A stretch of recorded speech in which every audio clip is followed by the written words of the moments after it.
There are times when I feel like I will live forever.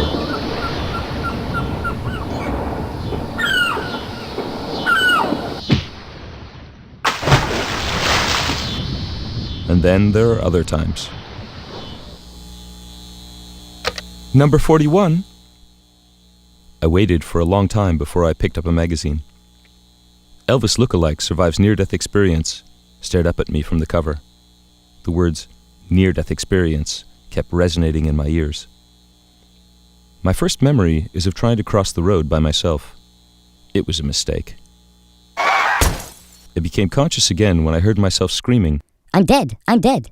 My mother came to me and said, "If you were dead, you wouldn't be able to scream." At age 6, I followed some kids to a dirt ledge. Below was a pool of water.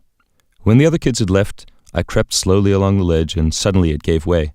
There I was, clinging for dear life, and just as I was about to lose my grip, a big kid came running and pulled me up. My family and I were having dinner at the old spaghetti factory. I realized at one point that I couldn't breathe. I mustered one last desperate cough, and a giant bay leaf flew out of my mouth and landed on the plate in front of me. At the age of 22, I allowed myself to be goaded into going free climbing at Rattlesnake Point. My friends scrambled on ahead, and after some delay, I decided to follow. I ended up coming face to face with a large protruding boulder. After some pitiful pleading with the gods, I flung myself at the boulder. I managed to get a finger hold on it and was barely able to pull myself up and over it. I was almost crushed by a giant tractor tire that came bounding down the on-ramp straight towards my car. It bounded once just in front of me, right over the roof, and the last I saw of it was a tiny bouncing speck which disappeared in my rearview mirror. In Thailand, I accidentally set my bungalow on fire. I had just invented a new kind of candle holder and used it to read myself to sleep. It was 4 a.m., and the bus had broken down on the side of the highway.